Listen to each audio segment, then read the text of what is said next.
Salam dan Pramudia. Perkenalkan, saya Rahmadani, calon Pemekaran Angkatan Laut Kota Padang, akan mempresentasikan aksi nyata modul 1/4 budaya di sekolah. Selamat menyaksikan.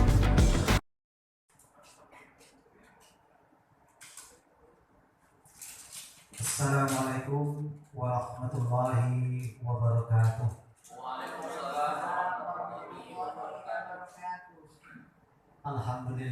Alhamdulillahirabbil alamin hamdan katsiran kama amar.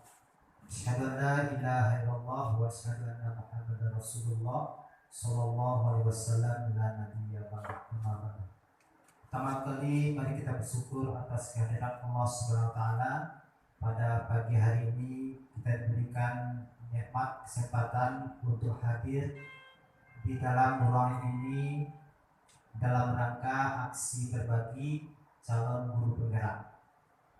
Satu itu lagi, salawat dan salam kita mohon kepada Allah bersampaikan buat kita, yakni Nabi Muhammad sallallahu alaihi wasallam. Allahumma shalli ala Muhammad wa ala ali Muhammad. Dengan tidak memperpanjang kata mukadimah, mari kita masuk acara selanjutnya, yaitu lagu kebangsaan Indonesia Raya. Dalam hal ini akan dipimpin oleh Pak Firo. Hadirin dimohon berdiri.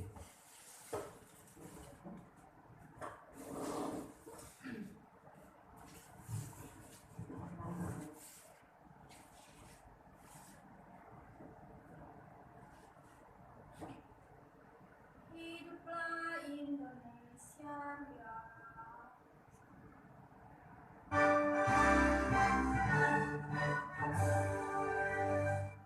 Indonesia tanah air, tanah tumpahnya,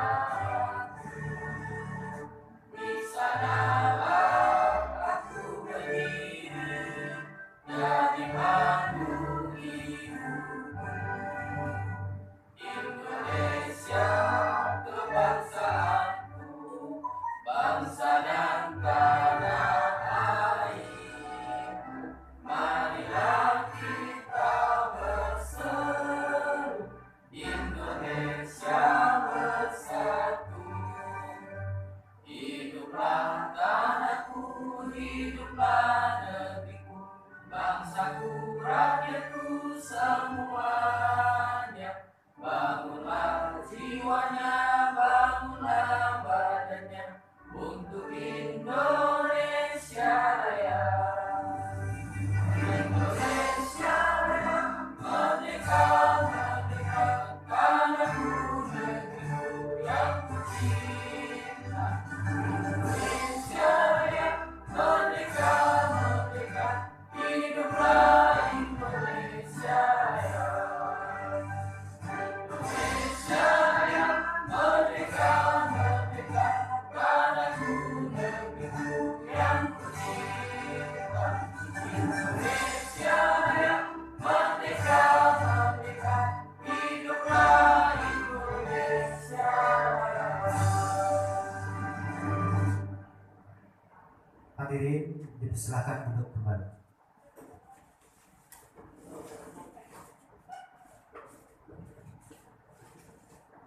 Bapak Ibu yang kami hormati, mari kita masuk acara selanjutnya, yaitu sesi berbagi. Dalam hal ini akan disampaikan oleh Bapak Rahmadani, SPDI MPD. Kepada Bapak Rahmadani dipersilakan.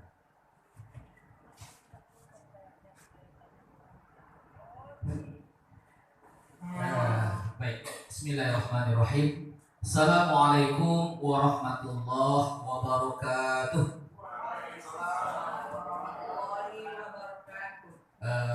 Alhamdulillahirabbil alamin, wassalatu wassalamu ala asrofil anbiya'i wal mursalin wa ala alihi wa sahbihi ajma'in.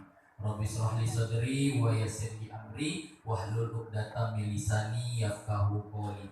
Puji dan syukur sama-sama kita ucapkan kehadirat Allah Subhanahu wa taala. Salawat dan salam tidak lupa mari kita hadiahkan kepada arwah pimpinan umat Islam Ani Sayyidil Mursalin Mustafa Muhammad Sallallahu Alaihi Wasallam.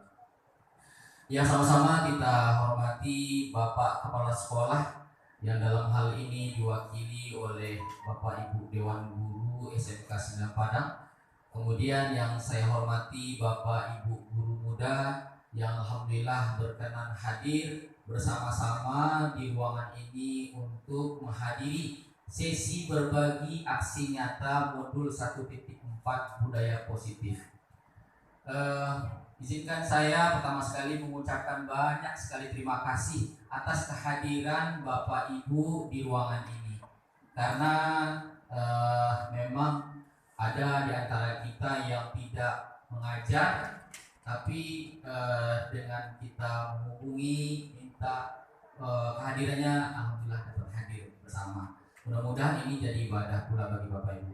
Dan untuk Bapak Ibu guru muda, tentunya ini menjadi mungkin bayangan ke depannya ketika nanti menjadi guru di tempat Bapak Ibu, ada kegiatan misalnya terbuka kembali pendaftaran guru penggerak, Bapak Ibu bisa mengikutinya, dan seperti inilah kegiatannya.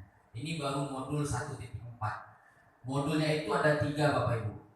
Ya, modul 1 saja kita sudah berjalan selama 3 bulan. 3 bulan, dan ternyata di modul 1 terakhir ini 1.4 kita harus memberikan pengalaman dan ilmu yang sudah kita dapatkan, terkhusus di modul 1.4 tentang budaya positif. Baik Bapak Ibu, di antaranya ada yang sudah kenal dengan saya, di antaranya juga ada yang belum. Jadi perkenalkan, nama saya Rahmadani, saya guru PAIBP Pendidikan Agama Islam dan Budi Pekerti di SMK 9 Padang. Dan saya adalah calon guru penggerak angkatan 8. Insya Allah nanti akan disusul dengan angkatan 9 Bapak Arif. Nah, dan mudah-mudahan nanti angkatan 10 adalah Bapak Ibu yang hadir hari ini. Ada Bu Rika, ada Pak Agung, ada Miss Riding, ada Faris, ya, dan Bapak Ibu lainnya tentunya. Baik Bapak Ibu, kita akan mengikuti kegiatan ini. Kita harap tidak santai aja ya, kita santai aja, jangan terlalu fokus, jangan terlalu tegang, supaya kita pun mendapatkan ilmu lah mudah-mudahan. Kita insya Allah akan melaksanakan ini Bapak Ibu selama 1 jam ke depan, ya. Nah, oke, Bapak Ibu, sejenak untuk menghilangkan kefokusan kita atau pengen supaya menghilangkan kebosanan kita, kejenuhan kita, sedikit ice breaking. Bisa Bapak Ibu ikuti Bapak Ibu? Saya, alhamdulillah. Baik Bapak Ibu, ice breaking yang pertama, temanya adalah ikuti kata-kata saya. Ya, ikuti kata-kata saya. Silakan Bapak Ibu ikuti kata-kata saya. Itik, bebek, itik, bebek. Jumlahnya adalah. Oke. Bisa ya Bu ya? Nah, sekarang saya tanya kepada Bapak Ibu. Itik-itik tambah bebek-bebek jumlahnya adalah. Oke, tepuk tangan buat Bapak Ibu semua. Saya pikir Bapak Ibu ada yang menjawab nantinya 2 itik 2 bebek. Ternyata Bapak Ibu masih mengikuti kata-kata saya. Baik, terima kasih. Yang kedua Bapak Ibu, sebenarnya saya pengen ketika saya menyebutkan angka yang pertama, Bapak Ibu dengan tangan kanan. Ya, misal 3. Kita buat 3. Nanti kata yang kedua, angkanya dengan tangan kiri. Bisa? Kemudian angka yang ketiga dengan kepala lagi. Testing Bapak Ibu. Kita coba angka 2. Angka 4. Oke, angka 5. Oke, baik. Saya sudah melihat Bapak Ibu tersenyum, bahagia juga saya dibuatnya. Tepuk tangan lagi buat Bapak Ibu semua. Baik Bapak Ibu, saya akan menyampaikan di sini ada beberapa agenda kita. Pertama sekali pembukaan dan perkenalan, presentasi, pemahaman dan pengalaman konsep, kemudian refleksi dan ada tanya jawab. Jadi Bapak Ibu silahkan kalau ada nanti yang merasa menjanggal boleh kita tanya jawab. Mudah-mudahan bisa terjawab, tapi kalau tidak saya janji dulu. Baik, kita lanjut. eksplorasi konsep yang akan kita lalui di sini nanti Bapak Ibu. Jadi di modul 1.4 itu ada 6 perjalanan, 6 materi yang waktu itu diberikan kepada saya dan saya harus membaca dengan baik, dan itu pun dibuat forum diskusinya juga. Yang pertama itu ada namanya perubahan paradigma, stimulus respon lawan teori kontrol. Kemudian yang kedua arti disiplin, dan 3 motivasi perilaku manusia. Yang ketiga keyakinan kelas, hukuman dan penghargaan. Yang keempat 5 kebutuhan dasar manusia. Kemudian yang kelima posisi kontrol, dan yang terakhir adalah segitiga restitusi. Baik, secara umumnya mungkin kita belum begitu mengerti apa yang dimaksud dari 6 konsep yang ada di sini. Baik Bapak Ibu, kita lanjut. Nah, Bapak Ibu, tadi saya mengatakan seperti judulnya adalah budaya positif. Jadi budaya positif ini kalau dibuat sebuah lingkaran adalah dia lingkaran yang paling besar, dan itu adalah yang harus kita ciptakan.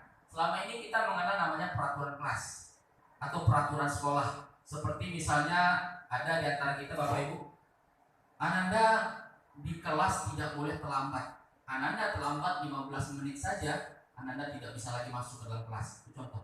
Itu peraturan kelas. Tidak boleh ada yang pakai rambutnya pakai piggen, atau jangan ada yang memakai sepatu warna putih.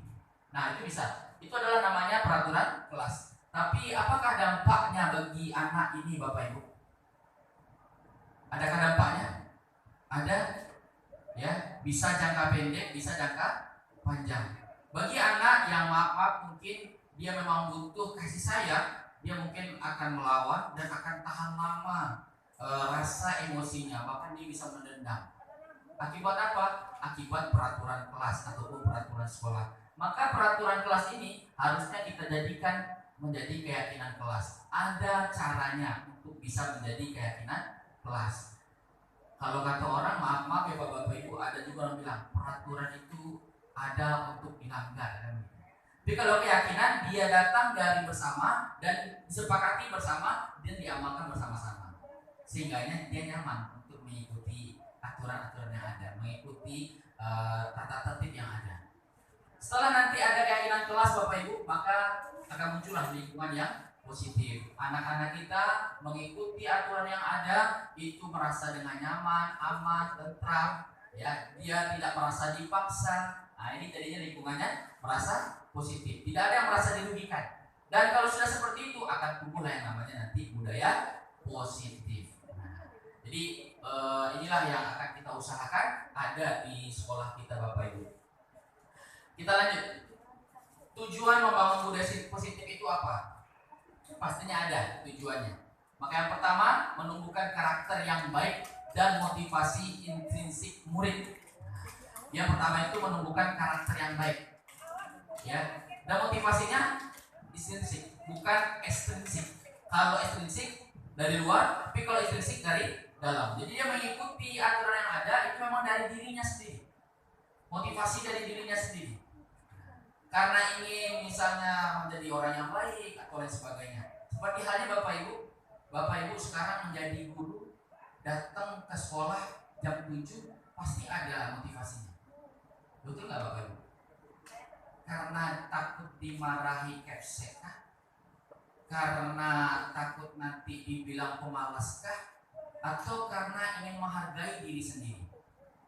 Bapak Ibu datang, pasti ada ya Bapak Ibu ya. Nah, kalau dilihat dari contoh yang 3 itu mana yang paling baik Bapak Ibu? Karena takut dimarahi kepsek, atau karena takut dibilang pemalas, atau yang ketiga tadi karena menghargai diri sendiri? Artinya kita bertanggung jawab di atas tugas kita. Mana yang paling baik Bapak Ibu dari yang 3 itu? Bertanggung jawab, ya. Sehingga motivasi tumbuh seperti itu adalah motivasi yang intrinsik dan itu positif sekali, ya. Begitu juga dengan anak-anak kita Bapak Ibu. Kemudian yang kedua, murid mampu menyelesaikan masalah dengan cara sendiri. Di sini nanti ada namanya restitusi Bapak Ibu. Jadi kita tidak menyuruh mereka, memaksa mereka untuk menyelesaikan masalahnya, tapi mereka sendiri mencari gimana masalahnya itu bisa selesai. Ya. Yang ketiga, mencintai lingkungan kelas dan sekolah dengan hal-hal yang positif. Yang keempat, murid memiliki etika sopan santun dan berakhlak mulia. Saya yakin nih Bapak Ibu semua pasti menginginkan ini. Betul tidak Bapak Ibu? Apalagi kita yang di SMK, kita selalu merasakan ya betapa kita sangat menginginkan ya etika, sopan santun dan akhlak mulia dari siswa kita. Kemudian terakhir, guru dan murid mampu menjalankan keyakinan kelas dengan konsisten. Ya, di keyakinan kelas itu Bapak Ibu ada juga nanti namanya tugas guru dan tugas murid. Jadi guru akan menjalankan sesuai tugasnya, murid pun juga akan melaksanakan tugasnya. Ya, kita lanjut Bapak Ibu. Budaya positif atau ekosistem positif. Nah, Bapak Ibu masih kenal dengan beliau? Iya, Ki Hajar Dewantara. Ya, kalau orang bilang ada juga Ki Hajar Dewantoro. Ya, yang beliau hidup di zaman kolonial Belanda. Saya dulu cuma mengenal semboyannya Ingarso Sunturodo, Inmadia Manurkaso, Tuturi Handayani.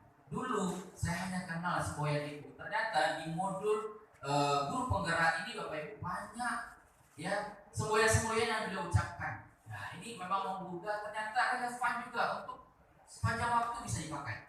Nah, Bapak Ibu kita lihat di sini. Kita ambil contoh perbandingannya dengan hidup tumbuh-tumbuhan. Seorang petani dalam hakikatnya sama kewajibannya dengan seorang pendidik. Hiasan seorang pendidik itu sama dengan seorang petani. Maksudnya apa? Dia hanya bisa menuntun ya tumbuhnya padi. Ya. Dapat memperbaiki kondisi tanah, memelihara tanaman padi, memberi pupuk dan air, membasmi ulat-ulat atau jamur-jamur yang mengganggu hidup tanaman dan padi dan lain sebagainya. Artinya apa? Seorang petani itu Bapak Ibu, ya dia hanya bisa bagaimana tanah itu baik, dia kasih pupuk, dia sirami. Jauh dari hama, maka dia sirami dengan racun.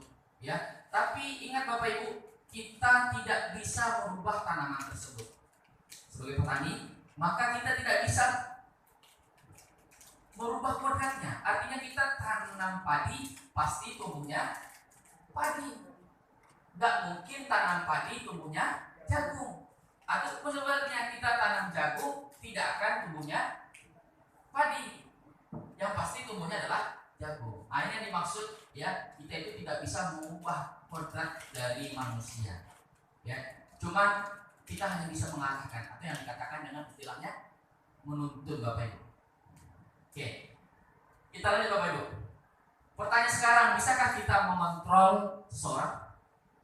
Apakah seorang guru itu bisa mengontrol murid dengan banyak peraturan sekolah? Siapa yang mau menjawab Bapak Ibu? Bisa nggak kita mengontrol murid dengan banyak peraturan sekolah? Silakan Bapak Ibu, ada yang bisa menjawab? Bapak Ibu, halo. Gimana menurut Bapak Ibu, bisa nggak kita mengontrol murid dengan banyak peraturan sekolah? Selama ini kita mengatakan bisa dengan banyaknya peraturan sekolah. Tapi apakah selamanya itu berjalan dengan baik Bapak Ibu? Tidak, pasti ada saja yang melanggarnya. Ya, pasti ada saja melanggar. Kenapa? Karena dia tidak datang dari diri sendiri. Oke, kita lihat Bapak Ibu. Miskonsepsi tentang kontrol. Nah, tadi katakan ketika ditanya apakah kita bisa mengontrol perilaku murid dengan peraturan sekolah, jawabannya bisa. Tapi sebetulnya Bapak Ibu, seringkali tanpa kita sadari kita berilusi dapat mengontrol murid dengan aturan. Yang sebenarnya aturan itu adalah maya. Artinya apa? Ilusi guru mengontrol murid dengan banyak peraturan. Buktinya apa? Dengan masih banyaknya siswa atau murid kita melanggar aturan tersebut. Yang kedua, ilusi bahwa kritik dan membuat orang merasa bersalah dapat menguatkan karakter. Ya, kritik dan membuat orang merasa bersalah itu bukanlah untuk menguatkan karakter, bahkan menjadikan kita menjadi bermusuhan dengannya. Yang ketiga, ilusi bahwa semua penguatan positif efektif dan bermanfaat. Yang keempat, ilusi bahwa orang dewasa memiliki hak untuk memaksa. Nah, ya. Baik Bapak Ibu, kita lanjut. Perubahan paradigma. Nah, ini yang pertama tadi dari urutan perjalanan kita untuk materi ini Bapak Ibu, udah positif. Pertama, perubahan paradigma, stimulus respon menjadi teori kontrol. Jadi kita usahakan Bapak Ibu, selama ini kita berdiri di sini Bapak Ibu. stimulus respon, harusnya kita menjadi teori kontrol. Bisakah kita mengontrol seorang? Kalau kita lihat di stimulus respon yang pertama, kita mencoba mengubah orang agar berpandangan sama dengan kita. Ya, kita mengukur orang bahkan kadang-kadang sama dengan ukuran kita.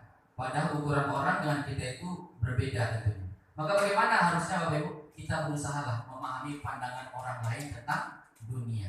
Pandangan kita pastinya berbeda-beda Bapak Ibu. Perilaku buruk dilihat sebagai suatu kesalahan selama ini stimulus responnya. Maka dia kontrolnya semua perilaku memiliki tujuan. Kita mungkin mempunyai anak Bapak Ibu yang sering cabut atau nggak mengerjakan tugas, ya pasti kita mengukurnya itu kesalahan. Padahal dia tentunya mempunyai tujuan. Kenapa dia cabut? Pasti ada tujuannya. Bisa jadi dia merasa bosan dengan gaya mengajar kita, atau dia ada masalah di rumahnya sehingga tidak lagi fokus dengan belajar. Ya, artinya apapun yang dilakukan manusia, khususnya murid kita, pasti dia mempunyai tujuannya Bapak Ibu. Nah, kemudian ketiga, orang lain bisa mengontrol saya. Teori kontrolnya hanya Anda yang bisa mengontrol diri Anda. Ya, yang bisa mengontrol diri kita adalah diri kita sendiri Bapak Ibu. Yang keempat, saya bisa mengontrol orang lain.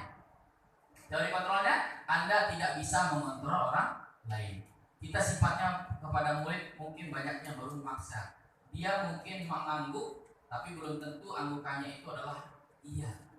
Nah, dalam angguk menggeliang kecil Romina. Nah, oke.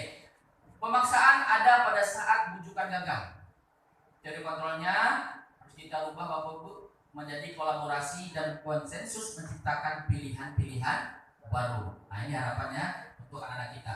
Kemudian model berpikir menang atau kalah kalau stimulus respon. Pada orang lain pasti ada menang, ada kalahnya. Sebabnya apa? Model berpikir menang. Jadi dia ada yang disalahkan, ya tidak ada yang dikalahkan. Ya. Oke Bapak Ibu, kita lanjut. Apa makna disiplin? Yang kedua. Sebelumnya Bapak Ibu, ya, tentang paradigma stimulus respon teori kontrol, mungkin ada pertanyaan Bapak Ibu? Pas Bapak Ibu? Pas ya, alhamdulillah. Kita lanjut Bapak Ibu. Berikutnya adalah makna disiplin. Kita selama ini mengenal istilah disiplin Bapak Ibu. Ya, apa itu disiplin? Secara artinya disiplin itu adalah belajar sebenarnya Bapak Ibu. Ya, makna asal dari kata ini berkonotasi dengan disiplin diri dan murid-murid. Itu menurut Socrates dan Plato. Disiplin diri membuat orang menggali potensinya menuju sebuah tujuan apa yang dia hargai. Namun dalam budaya kita, makna disiplin telah berubah menjadi sesuatu yang dilakukan seorang pada orang lain untuk mendapatkan kepatuhan. Jadi mereka harus melakukan itu sebagai wujud kepatuhannya. Itulah yang dikatakan disiplin. Ini budaya kita. Kecenderungan umum adalah menghubungkan kata disiplin dengan ketidaknyamanan. Akhirnya apa? Ya, disiplin yang dimaknai dengan seperti ini akan menjadikan disiplin akan tumbuh yang namanya ketidaknyamanan. Dia harus mengikuti, mau nggak mau, suka nggak suka harus mengikuti. Ya, bukan dengan apa yang kita hargai atau pencapaian suatu tujuan mulia. Harusnya kita terangkan pula ketika membuat sebuah disiplin apa nih nilai-nilai yang kita hargai di sini. Ya, misalnya Bapak Ibu, kita pakai pakaian seragam ya, setiap Senin, Selasa sampai Jumatnya pakainya seragam, nggak boleh berbeda. Sebenarnya apa sih nilai kebajikannya sih? Apa Bu? Kesetaraan, ya, kesetaraan. Ya, jadi ada nilai yang kita hargai di sini.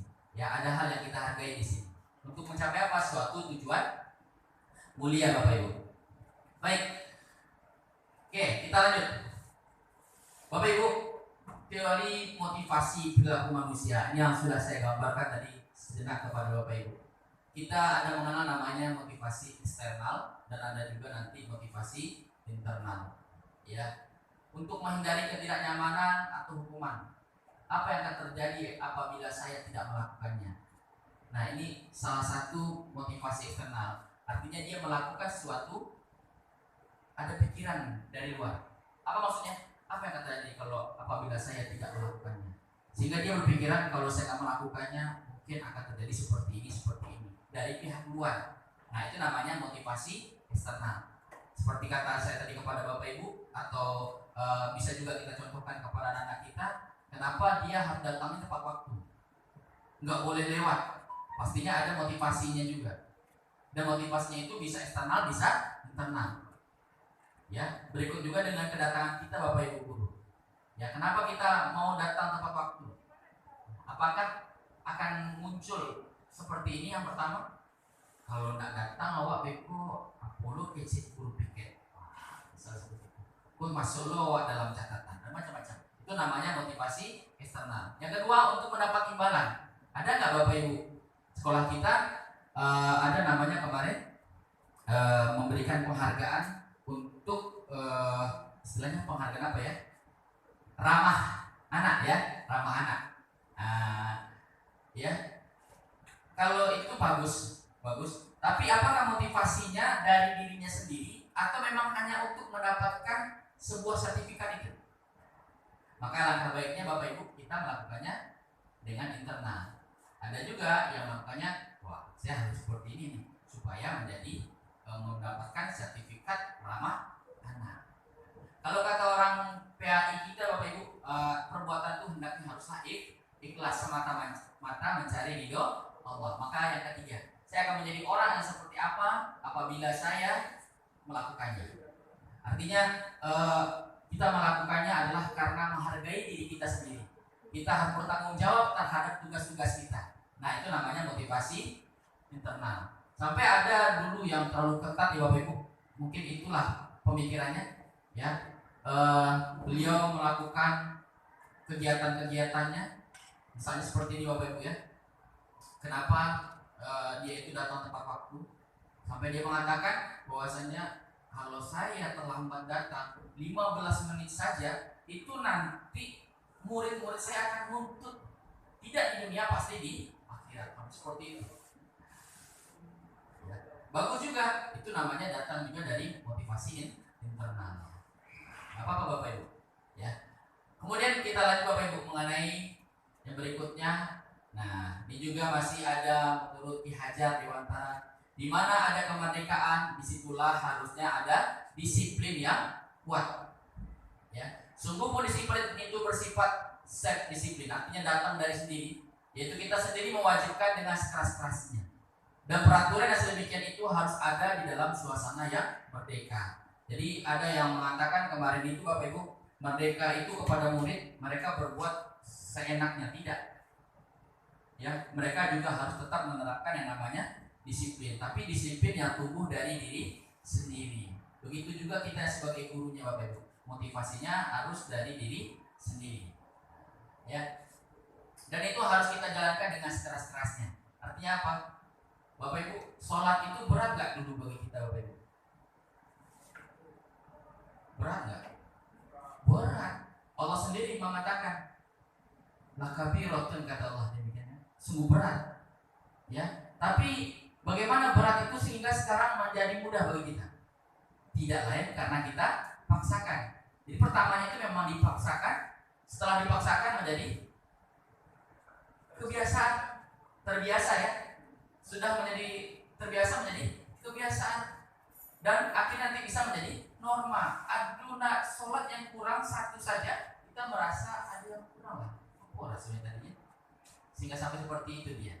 Nah, baik Bapak Ibu, kita lanjut Bapak Ibu.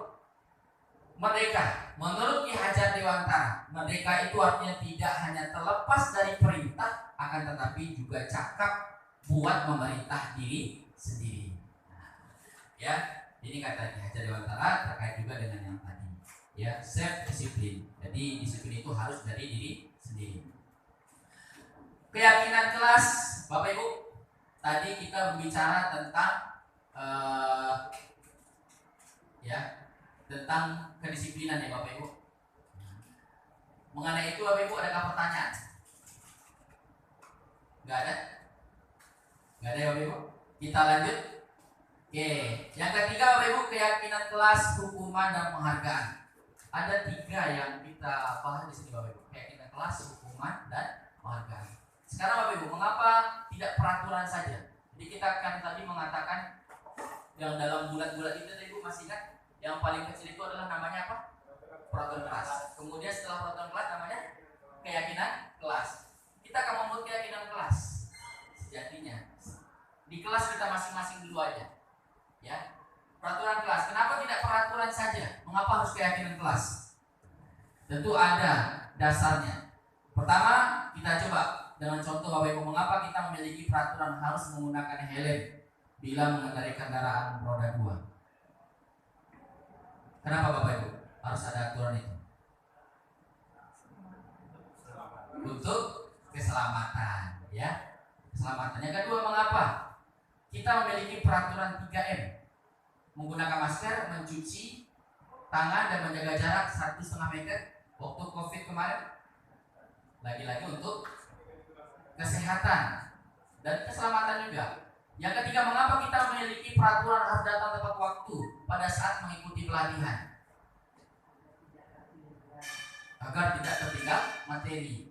Nah, Bapak Ibu, meskipun kita menganggap nilai kebajikannya adalah keselamatan, kesehatan, agar tidak tinggal materi, itu bagi orang yang sudah menggali secara dalam apa itu peraturan. Tapi kalau secara disuruh saja kendaraan, ketika kalian akan berkendaraan maka harus pakai helm. Ya, ketika seperti itu Bapak Ibu masih banyak nggak yang melanggarnya? Masih, karena menganggap cuma semata-mata aturan, nilai kebajikannya tidak dia tampakkan, tidak dia gali secara mendalam. Nah, ya, sampai ada selorohan orang kita Minang, ya, malam hari kok pakai helmnya Bang? Iya, emang kecian aspal malam lunak, maka begitu ya. Di seluruh aja. Memang memakai helm itu adalah untuk keselamatan kita Bapak Ibu. Ya, untuk mendukung motivasi intrinsik kembali ke nilai-nilai atau keyakinan-keyakinan lebih menggerakkan seseorang dibandingkan mengikuti serangkaian peraturan.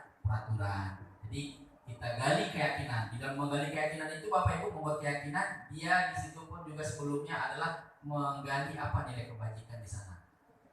Ya, baik Bapak Ibu, kita lanjut. Perbedaan hukuman dan konsekuensi. Ya, ada tadi kita mengenal namanya istilah hukuman, dan ada juga yang kita dengar namanya konsekuensi. Jadi antara keduanya ini mempunyai makna yang berbeda seperti Bapak Ibu. Ya, kalau hukuman suatu yang menyakitkan harus terjadi. Ya, misalnya anak terlambat, dia harus keliling lapangan 2 kali putaran. Itu sifatnya menyakitkan. Ya. Kalau konsekuensi sesuatu harus terjadi. Ya. Dia terkait dengan kegiatan. Misal seperti anak yang mencoret-coret buku temannya, maka konsekuensinya apa? Dia harus mengganti buku tersebut. Ya. Kemudian hukuman yang kedua membuat anak sakit, fisik maupun hati, untuk jangka waktu yang lama. Ini sifatnya hukuman. Yang kedua, untuk konsekuensinya yang lebih baiknya adalah membuat anak merasa tidak nyaman dalam jangka waktu pendek. Konsekuensinya masih ada, anak tidak nyaman tapi jangkanya pendek. Kalau tadi hukuman bisa jangkanya waktu lama. Yang berikutnya, anak membenci kedisiplinan akibat dari hukuman. Kemudian yang konsekuensinya anak jadi menghargai kedisiplinan. Kalau hukuman sifatnya paksaan, ya dia ada kata-kata paksaan. Ya, kemudian kalau konsekuensinya stimulus, ada tanggapan. Jadi ketika dia melanggar suatu kesepakatan, kita bisa mengingatkan lagi kepada dia, Ananda sudah melanggar keyakinan kelas seperti ini. Menurut Ananda apa nih tanggapannya? Nah, dia akan berpikir sendiri, mengembangkan dirinya sendiri, mengingat keyakinan kelas, mengingatkan keyakinan kelas, dan mengingat apa konsekuensi dari kesepakatan kelas bila itu dilanggar. Ya. Kemudian ada konsep diri yang buruk pada saat hukuman. Ada untuk konsekuensinya, ya, konsep dirinya yang baik. Kemudian hukuman anak belajar untuk menyembunyikan kesalahan. Konsekuensinya anak belajar untuk mematuhi peraturan. Hukuman marah, rasa bersalah, dipermalukan, merasa tak dihargai. Ini ketika anak mendapat hukuman. Tapi kalau dia diberikan konsekuensi, hanya merasakan kehilangan hak, dibuat tidak nyaman, diasingkan untuk sementara saja. dia tidak berlangsung lama. Nah, ini perbedaan antara hukuman dan konsekuensi. Hukuman itu datangnya biasanya tiba-tiba Bapak Ibu. Tapi kalau konsekuensi ya dia datang berdasarkan tentang dalam keadaan kesepakatan kelas yang sudah ada, baru dimunculkan konsekuensi kalau dia melanggar dari kesepakatan kelas. Nah, oke. Kita lanjut Bapak Ibu. Peraturan. Ada sebuah peraturan Bapak Ibu. Di sini keyakinan kelas atau nilai kebajikan yang dituju. Nah, maka tadi yang kita katakan sebaiknya kita menggali apa nilai kebajikan yang ada dari peraturan tersebut sehingga dia bisa menjalankan aturan itu dengan keyakinannya, dengan rasa tanggung jawabnya, dengan penuh kayak apa dari hatinya. Misal seperti selalu kembalikan buku ke tempatnya. Apa yang kita harapkan dari keyakinan kelas di sini? Atau nilai kebajikannya apa? Tidak lain adalah tanggung jawab. Bagaimana menurut Bapak Ibu ketika dia minjam buku kemudian dia letakkan berserakan saja? Tentu kita juga akan marah ya. Makanya kita ingatkan apa nilai kebajikan dari mengembalikan buku ke tempatnya? Tidak lain adalah tanggung jawab. Kemudian dilarang mengganggu orang lain. Ini peraturan. Misal sebuah peraturan, dilarang mengganggu orang lain. Nilai kebajikannya apa? Menghormati orang lain dan diri sendiri. Ya. Kemudian hadir di sekolah 15 menit sebelum pembelajaran dimulai. Seperti tadi menghadiri kegiatan pelatihan misalnya 15 menit sebelum pelatihan dimulai. Apa nilai kebajikannya? Menghormati orang lain, komitmen pada tujuan. Ada lagi dilarang melakukan kekerasan. Apa nilai kebajikannya sebenarnya kita tuju? Keselamatan dan menghormati orang lain. Kemudian dilarang menggunakan narkoba. Ya, nilai kebajikan yang tujuh adalah kesehatannya Bapak Ibu. Nah, kemudian bergantian atau menunggu giliran, antri. Apa nilai kebajikannya? Menghormati orang lain dan sabar. Peraturannya gunakan masker. Ya, apa nilai kebajikannya? Tidak lain adalah kesehatan dan keselamatan. Peraturan jangan berlari di kelas atau koridor. Apa nilai kebajikannya? Keselamatan dan keamanan. Nah, jadi Bapak Ibu, peraturan itu untuk membuat keyakinan kelas, munculkanlah dulu peraturannya. Setelah itu kita cari apa nilai kebajikannya. Nah, nilai kebajikan ini yang kita munculkan. Jadi nanti ketika membuat keyakinan kelas, pertama sekali itu adalah setiap siswa harus bertanggung jawab. Dalam hal bertanggung jawab, misalnya tadi meletakkan buku ke tempatnya. Setiap siswa menghormati orang lain dan diri sendiri. Dalam hal apa misalnya? Contohnya, nggak boleh mengganggu orang lain, nggak boleh mengejek. Nah, itu Bapak Ibu, ya. Dan contoh sampai yang ke bawah, ya. Baik Bapak Ibu, kita lanjut. Tindakan guru, hukuman atau konsekuensi. Setelah kita mengetahui apa itu hukuman, apa itu konsekuensi, kita coba Bapak Ibu menjawab. Ya, kalau dibuat pilihan pertama di sini mencatat 100 kali di dalam buku kalimat. Saya tidak akan terlambat lagi karena terlambat ke sekolah. Menurut Bapak Ibu itu hukuman atau konsekuensi Bapak Ibu? Hukuman ya? Hukuman. Lari mengelilingi lapangan basket 2 kali karena terlambat hadir di sekolah. Hukuman. Murid diminta untuk push up 15 kali karena tidak menggunakan masker ke sekolah.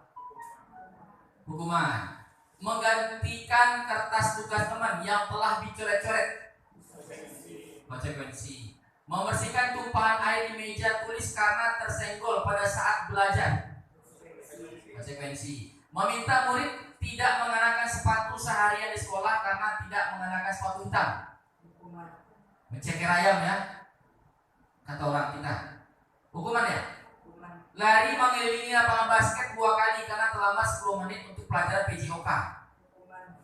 Hukuman atau konsekuensi? Kita lihat jawaban Bapak Ibu mana yang benarnya. Oke, ternyata mencatat 100 kali adalah benar, itu sebuah hukuman. Ya, lari mengelilingi lapangan basket, hukuman. Murid diminta untuk push up, hukuman. Mengganti kertas, konsekuensi. Membersihkan tumpahan air, konsekuensi. Murid disuruh untuk tidak mengenakan sepatu harian di sekolah karena tidak mengenakan sepatu hitam, juga masuk hukuman. Lari mengelilingi lapangan basket 2 kali karena terlambat 10 menit untuk pelajaran PJOK, itu namanya konsekuensi. Nah, ini jawabannya. Ya. Baik Bapak Ibu, sampai di sini ada pertanyaan Bapak Ibu? Cukup ya Bapak Ibu? Oke, alhamdulillah. Kita lanjut. Ya, ini yang tadi. Nah, ada juga tadi kita mengenal keyakinan kelas, hukuman, dan penghargaan. Bapak Ibu, selama ini pernahkah kita memberikan penghargaan untuk siswa kita? Tentu jawabannya pernah. Siapa yang juara 1 dapat hadiah buku 3 buah. Siapa yang juara 2 dapat buku hadiahnya ya 2 buah. Siapa yang juara 3 dia dapat buku 1 buah. Ya, menurut Bapak Ibu penghargaan itu bagus tidak? Penghargaan memberikan bagus ya Bapak Ibu? Ya, tapi ternyata Bapak Ibu setelah kita pelajari penghargaan itu belum tentu bagus seutuhnya. Ya, kenapa Bapak Ibu? Ya, maaf, misal kita mengatakan saya belajar PBB Ananda yang melaksanakan tugas dengan baik, ya, Ananda akan diberi reward berupa nilai yang bagus, dan di akhir semester nanti Ananda akan diberikan hadiah berupa buku. Saya masuk Bu Lismarni, tidak ada mengatakan demikian. Masuk Bu Reni, tidak ada mengatakan demikian. Ini satu contoh Bapak Ibu ya. Contoh. Masuk Bu Rika, tidak ada mengatakan demikian. Sebagai kita murid misalnya Bapak Ibu, kita akan senang belajar dengan siapa? Dengan saya. Kenapa? Karena saya banyak memberikan reward. Apalagi rewardnya semakin banyak, penghargaan semakin banyak, semakin dia senangi. Tapi kepada Bapak Ibu yang lain, santai saja, males ikut tugasnya. Kenapa? Ya karena tadi penghargaan itu. Jadi Bapak Ibu yang selama ini penghargaan yang seperti itu sebaiknya bolehlah kita kurang-kurangkan. Dengan apa gantinya berarti Pak? Boleh dengan penghargaan berupa kata-kata positif saja. Bagus Anda, luar biasa buat Anda. Itu lebih baik ketimbang daripada memberikan sebuah materi kepadanya. Ya. Jadi dihukum oleh penghargaan maksudnya bisa pengaruhnya jangka pendek dan jangka panjang. Ya, dia akan motivasinya bisa pendek tapi juga bisa panjang. Kalau nggak ketemu bapak ibu lagi yang memberikan reward seperti itu di jam berikutnya, di kelas dia berikutnya, kadang ya namanya anak-anak dia nggak mengerti perasaan guru yang lain. Deh, kok dah ibu majalah, kok padahal guru di sampingnya kan nggak majanya lagi kan? Nah, kan lain perasaan awak anak ibu nak. Nah seperti itu, ya. Penghargaan menghukum, ya penghargaan mengurangi ketepatan, penghargaan tidak efektif, penghargaan bisa merusak hubungan Bapak Ibu. Ya, jadi kita ubah penghargaan ini menjadi sebuah kata-kata positif saja untuk siswa kita. Tapi terkait dengan lomba Bapak Ibu, lomba itu boleh. Ya, kalau lomba itu dibenarkan untuk diberikan hadiah. Ya Bapak Ibu. Baik Bapak Ibu, kita lanjut. Ada pertanyaan Bapak Ibu sampai di sini? Cukup ya? Oke, kita lanjut. Nah, yang terakhir tadi namanya keyakinan kelas. Keyakinan kelas merupakan salah satu disiplin positif yang dapat diterapkan dalam membangun budaya positif di sekolah.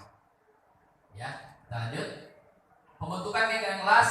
Kenapa harus ada namanya keyakinan kelas? Keyakinan kelas bersifat lebih abstrak daripada peraturan yang lebih rinci dan konkret. Jadi keyakinan kelas itu dia nggak boleh banyak-banyak supaya mudah diingat. Meskipun dia disuruh untuk ditulis, ya, tapi alangkah baiknya dia bisa mengingatnya. Ya. Keyakinan kelas berupa pernyataan-pernyataan universal, secara umum sifatnya. Jadi tadi tidak dengan kata negatif ya, maksudnya tidak boleh memakai sepatu warna putih. Ya, kita cukup membuat apa tuh keyakinannya, keyakinan kelasnya, atau nilai positif dari memakai sepatu warna hitam. Keyakinan nilai kebajikannya apa Bapak Ibu? Apa? Nilai kebajikannya apa itu? Makanya kita, atau bisa kita katakan siswa harus mempunyai keseragaman, ya, kan bisa seperti itu. Ya, jadi nilai positifnya yang kita keluarkan Bapak Ibu, ya. Kemudian pernyataan keyakinan kelas senantiasa dibuat dalam bentuk positif. Di kalimat-kalimatnya kalimat positif, tidak memulai dengan awal katanya tidak atau dilarang. Ya. Keyakinan kelas hendaknya tidak terlalu banyak sehingga mudah diingat dan dipahami oleh semua warga kelas. Keyakinan kelas sebaiknya suatu yang dapat diterapkan di lingkungan tersebut. Semua warga kelas hendaknya ikut berkontribusi dalam pembuatan keyakinan kelas lewat kegiatan curah pendapat. Ya, yang terakhir bersedia meninjau kembali keyakinan kelas dari waktu ke waktu. Jadi keyakinan kelas yang sudah dibuat itu Bapak Ibu nanti di akhir semester misalnya kita bisa melihat refleksi bagaimana akibat ya atau hasil dari keyakinan kelas yang sudah kita sepakati. Bagaimana hasilnya? Adakah perubahan ke arah lebih baik untuk murid dan untuk siswa? Untuk murid dan untuk guru ya Bapak Ibu. Oke, kita lanjut Bapak Ibu berbagi pengalaman penerapan pembuatan keyakinan kelas. Jadi saya sudah melakukannya Bapak Ibu. Saya coba di 12 PH5. Bapak Ibu, saya pernah melaksanakan keyakinan kelas ini di kelas 12 PH5 ya dan 11 kuliner 2. Yang pertama sekali saya melaksanakannya di 12 PH5. Awal saya mengajar, saya buat dulu keyakinan kelas ini. Ya, Ananda silakan membuat kesepakatan kelas. Dia keyakinan bisa, kesepakatan pun juga bisa makanya Bapak Ibu.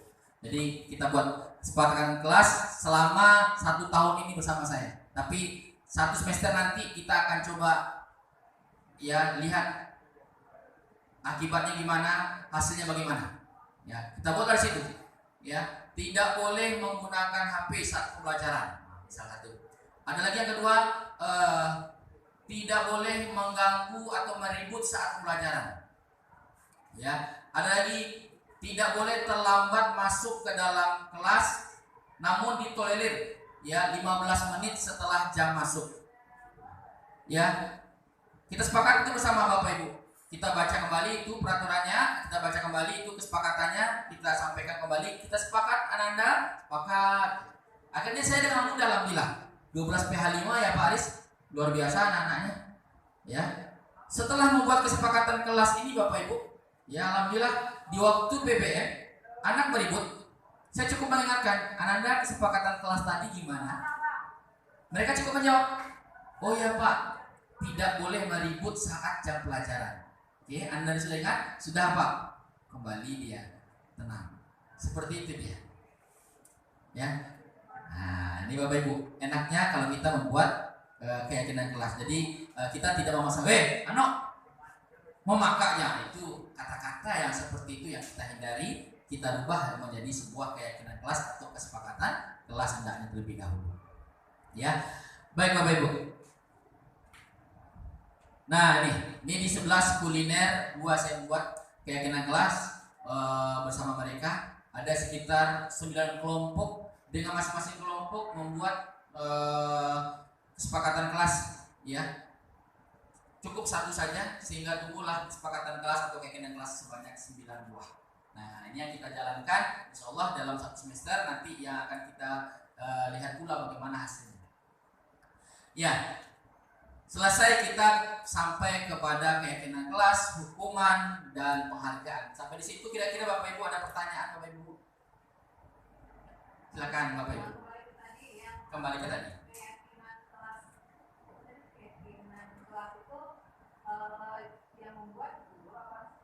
Kita sama-sama. Jadi kita mengarahkan Ananda, kita akan membuat keyakinan kelas ya. Pastinya kamu tanya, apa tuh keyakinan kelas Pak? Ya, keyakinanku identik dengan religius mau Bapak. Seperti itu misalnya sampai ke sana lah. Kita gali dulu. Ananda keyakinan kelas bukanlah bla-bla seperti tadi. Jadi kita gali dulu di peraturan. Ananda masih ingat nggak peraturan di sekolah ini? Kita munculkan dulu itu.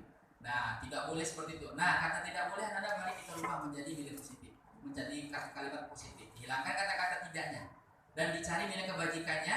Nah, itulah dia keyakinan kelas. Ditempelkan nanti sama anak-anak. Nah, Anda Bapak baca lagi ya. Kesepakatan kelas di kelas ini adalah begini. Semua murid harus menghargai sesama temannya apalagi terhadap guru. Semua murid akan datang tepat waktu. Seperti itu. Sepakat dan Anda sepakat. Jadi mereka yang membuat, kita mensepakati dan kita menjalankan bersama-sama. Nah, begitu. Kita lanjut Bapak Ibu ya. Ternyata kita sudah masuk waktu istirahat. Kita masuk kepada 5 kebutuhan dasar manusia. Ya. Bapak Ibu, pastinya siswa kita membuat ataupun kita melakukan sesuatu ada atas dasar 5 ini. Karena cinta, kasih atau pengen diterima, ada penguasaan, ada rasa ingin bebas, ada kesenangan dan ada survival, ketahanan hidup, ya, kebutuhan hidup. 5 kebutuhan dasar manusia inilah yang menjadi inspirasi manusia melakukan hal-hal yang mereka ingin lakukan. Kita lanjut, contoh kasus. Ibu guru bilang, aku tidak boleh bersenandung sewaktu mengerjakan tugas. Katanya kelas harus tenang, tidak ada suara, padahal kan aku suka dan senang bernyanyi. Kalau dilihat dari 5 kebutuhan tadi, kebutuhan apa yang dibutuhkan oleh beliau? Kesenangan, ya Bapak Ibu. Kesenangan. Aku bosan masak, belajarnya cuma gitu-gitu aja, dengerin ibu guru aja. Kebutuhan apa yang diharapkan sebetulnya di sini? Kebebasan. Aku sebel, gambarku tidak rapi, malah ibu guru nunjukin ke teman-temanku di depan kelas. Kebutuhan apa di sini? Ya, bisa jadi cinta kasih atau ingin diterima. Ya, nah itu modus seseorang melakukan suatu perbuatannya. Ya, baik Bapak Ibu, kita masuk 5 posisi kontrol. Ya, oke, ini yang keempat. Ya, sampai di sini Bapak Ibu tentang kebutuhan dasar manusia dan contoh kasusnya. Adakah Bapak Ibu yang bertanya? Enggak ya? Artinya apa Bapak Ibu? Ketika seorang melakukan perbuatan pasti ada dasarnya. Ya, dasarnya ini yang kita gali. Ya, kepada anak kita. Kita masuk 5 posisi kontrol. Ya Bapak Ibu, 5 posisi kontrol. Ada posisi kontrol kita sebagai penghukum ada, sebagai pembuat merasa bersalah ada, sebagai teman juga ada, sebagai pemantau ada, sebagai manajer juga ada. Nah, silakan Pak, masuk Pak. Boleh Pak, dulu saja. Tidak. Oke. Baik Bapak Ibu, kita lanjut ya. 5 posisi kontrol. Masuk, nggak apa-apa. Jadi Bapak Edi, Pak Oji, Udes, kita sedang sesi berbagi Pak. Sesi berbagi ilmu dan pengalaman dari aksi nyata menuju 1.4 budaya positif. Silakan itu aja Bu. Oke Bapak Ibu, 5 posisi kontrol. Sebagai kita seorang guru, kita biasa di mana nih Bapak Ibu? Di penghukumkah atau di pembuat merasa bersalahkah? Atau pernah kita sebagai teman, pemantau, atau kita sebagai manajer? Sebagai apa? Ya, kadang-kadang kita bisa melakukan 3. Ada sebagai teman bisa, ada kadang sebagai pemantau, terkadang kita kalau bisa sebagai manajer anaknya. Nah contoh dalam guru berbuat, kalau penghukum, sifat guru penghukum itu menghati-hati, menunjuk-nunjuk, menyakiti, menyindir. Itu sifat kalau seorang guru adalah seorang penghukum. Perang sih bawaannya, cara bawaannya. Atau pembuat merasa bersalah, berceramah dan mengatakan Ananda seharusnya Ananda seperti ini, ibu kecewa dengan sifat Ananda. Jadi anak merasa bersalah, ya. Kemudian sebagai teman, kalau sebagai teman, kama tadi, nah, lunak bahasanya, kama tadi, ya. Kenapa terlambat masuk, ya? Kalau sebagai pemantau menghitung dan mengukur, dia melihat saja, dan dia mengukur. Ini tidak sesuai, nanti dipanggil. Ya, kalau sebagai manajer maka dia akan datangi, panggil siswa tadi, dia akan menanyakan, ya kenapa Ananda kemarin katanya terlambat, betul? Nah, dia seperti itu sifatnya, betul Pak. Kenapa tidak mengikuti pembelajaran? Apa, kemana, dan apa manfaatnya? Nah, dia bertanya sifatnya. Dan akhirnya nanti menguatkan siswa tadi, ya. Kemudian guru berkata, kalau kamu tidak melakukannya, awas ya. Ini sifatnya kalau guru penghukum. Guru berkata, kalau pembuat merasa bersalah, kamu seharusnya, kamu sudah tahu ibu lelah sekali mengatakannya, ibu stres. Lihat akhlak kamu seperti itu. Kalau sebagai teman, ayolah, lakukanlah demi ibu. Masa kamu tidak mau? Seperti itu. Pemantau apa peraturannya? Nah, dia akan kembali kepada peraturan yang telah dibuat. Kalau manajer, apa yang kita yakini? Nah, kita telah membuat keyakinan apa yang kita yakini selama ini. Nah, itu dia. Hasil, Bapak Ibu. Kalau sebagai penghukum, hasilnya kepada murid memberontak, menyalahkan orang lain dan berbohong. Nah, dia akan melakukan pemberontakan, ya Bapak Ibu, seperti yang tragedi yang kita lihat baru-baru ini, seorang siswa SD, ya, yang di 50 kota. Meskipun kita tidak bisa menjeneralkan apa kasus tersebut, tapi yang kita lihat di situ adalah pemberontakan dari seorang anak, ya. Kemudian menyembunyikan, menyangkal, berbohong kalau dia sebagai pembuat merasa bersalah. Kalau sebagai teman, ketergantungan. Dia akan merasa dekat hanya bila dengan guru tersebut. Kalau tidak dengan guru itu, dia merasa jauh. Pemantau menyesuaikan diri bila diawasi. Manajer menguatkan pribadinya. Kemudian kaitan dengan berkualitas. Kalau penghukum, murid meletakkan guru di luar dunia berkualitas. Ya, dia bisa jadi jangankan untuk pelajaran kita, mungkin kenal nama kita saja tidak. Nah, ini kalau kita sebagai guru yang sifatnya penghukum. Kemudian pembuat merasa bersalah, murid meletakkan guru di dalam dunia berkualitasnya. Kalau sebagai teman, murid meletakkan guru di sebagai orang yang sangat penting di dunia berkualitas. Pemantau, murid meletakkan guru, peraturan, dan hukum di dunia berkualitas. Kalau sebagai manajer, murid meletakkan dirinya sebagai individu yang positif dalam dunia berkualitas. Murid berkata, nah ketika saya menjadi murid, biarkan saja, nanti juga marah-marah lagi. Nah, ini ketika kita sebagai guru, ya, yang suka menghukum, maka murid akan berkata, biarkan saja, nanti juga marah-marah lagi. Nah, itu bisa jadi jawaban murid kita.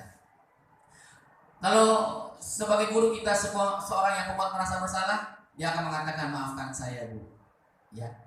Kalau sebagai teman, saya pikir Bapak Ibu teman saya, ternyata begitu. Harapan dia teman itu kan ya fine-fine saja. Ternyata ada juga batasannya. Ya. Kemudian pemantau berapa banyak bintang yang saya harus peroleh, berapa halaman yang harus saya tulis. Kalau sebagai manajer, murid akan berkata bagaimana cara saya bisa memperbaiki keadaan. Ya. Dampak pada murid, Bapak Ibu, ya, kalau kita sebagai penghukum, mungkin murid akan melakukan kesalahan. Kalau sebagai pembuat merasa bersalah, merasa rendah dirilah seorang murid tadi. Sebagai teman, lemah, tidak mandiri dan tergantung. Kemudian kalau sebagai pemantau, menitik beratkan pada sanksi atau hadiah untuk dirinya. Dan terakhir, kalau sebagai manajer, ya, murid, dampak kepada murid mengevaluasi bagaimana cara memperbaiki diri. Nah, baik Bapak Ibu, inilah pembeda antara 5 posisi kontrol. Kita boleh berada sebaiknya di ranah yang seperti ini, Bapak Ibu. Ya, kontrol dari luar dan kontrol diri kalau bisa. Nah, bertahap demi bertahap kita bisa untuk sampai ke sini, Bapak Ibu. Ya, sampai di sini Bapak Ibu ada pertanyaan? Tidak. Terima kasih Ibu. Kita lanjut. Ya, kita contohkan nih. Pernyataan-pernyataan. Saya kecewa sekali dengan kamu. Maka ini contoh dari kalimat bila kita menjadi membuat orang merasa bersalah. Kamu tidak pernah benar melakukannya. Wah, ini bisa menjadi kita hukum. Ayolah, lakukan demi ibu atau bapak. Nah, berarti kita berposisi sebagai teman. Apakah kamu mau mendapatkan stiker bintang hari ini? Ya, maka itu berarti kita sebagai pemantau. Bagaimana kamu bisa menyelesaikan masalah ini? Berarti kita posisi sebagai manajer. Terakhir, kamu selalu yang paling terakhir. Berarti kita berposisi sebagai penghukum, Bapak Ibu. Ya, ini contoh-contohnya.